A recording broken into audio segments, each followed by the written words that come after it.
Para los judíos, ¿qué significaba o qué significa apedrear? El Evangelio de hoy nos dice que buscaron piedras para arrojárselas. Querían apedrearlo. Si nosotros leemos la ley de Moisés, encontramos que este era el más duro, el peor de los castigos que prescribía la ley de Moisés.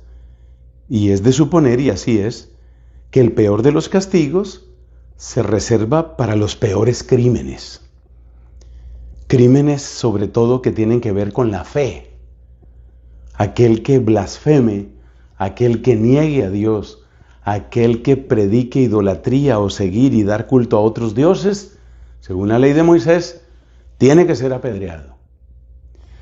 ¿Qué se buscaba con ese terrible castigo? Pues se buscaba eliminar, por una parte eliminar al que hace daño, como el que extirpa un tumor, pero además sentar un precedente, dejar un ejemplo.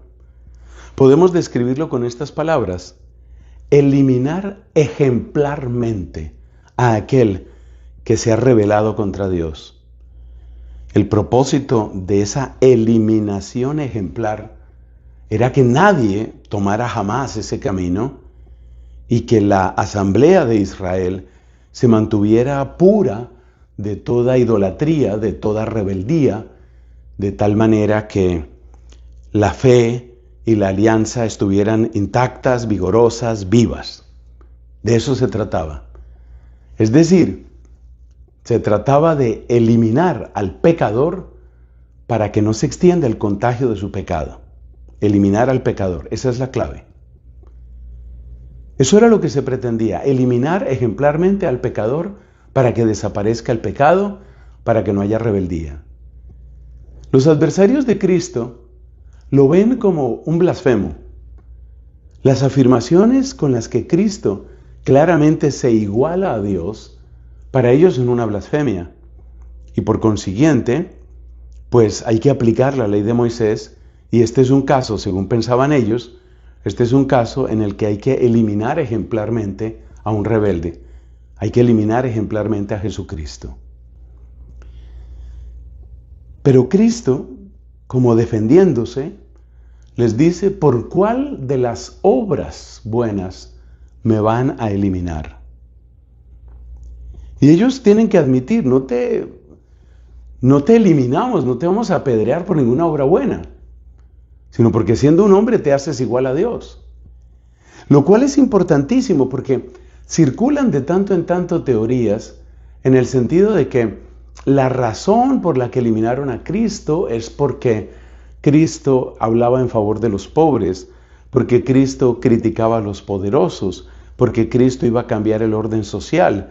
Entonces, para que Cristo no cambiara el orden social, para eso quisieron eliminarlo. Ese tipo de teorías yo las he oído desde que yo era joven y estaba apenas formándome para el don del sacerdocio. Pues no, la Biblia es muy clara. El motivo último del odio hacia Jesucristo no era ningún problema social ni político. Era una causa eminentemente religiosa. Lo veían como una contaminación en la fe, como alguien que estaba dañando la fe y por consiguiente alguien que tenía que ser eliminado como se elimina un tumor. Esa era la razón real. Por eso querían eliminarlo. Y esa es la primera enseñanza que debemos tomar del Evangelio de hoy. Pero luego hay una segunda enseñanza que no debemos desdeñar. Una segunda enseñanza importantísima. Cristo dice: miren las obras. Es algo que ya hemos destacado en las reflexiones de estos días. Miren las obras. El mismo Cristo que dijo que el árbol se conoce por sus frutos, aquí dice: miren las obras. Miren cuál es el bien que yo traigo.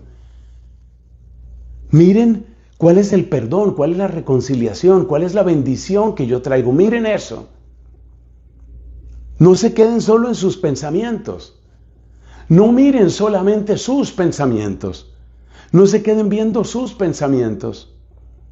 Miren las obras, salgan de ustedes y miren lo que estoy haciendo. Así se llega a la fe. Entonces las enseñanzas de hoy son muy importantes. Primero, que la auténtica muerte, la auténtica razón de la muerte de Cristo no fue nada ni económico, ni social, ni político. Eso pudo haber tenido algún peso, pero claramente esa no fue la razón. Y segundo, sal de tus pensamientos, sal de tus prejuicios, sal de tus ideas y mira lo que Cristo hace y te encontrarás con Él y descubrirás a tu Salvador, a tu Redentor, al Hijo de Dios encarnado, que como decimos en el credo, por nosotros y por nuestra salvación, bajó del cielo y se encarnó y se hizo hombre y padeció bajo el poder de Poncio Pilato. Así nos amó Dios.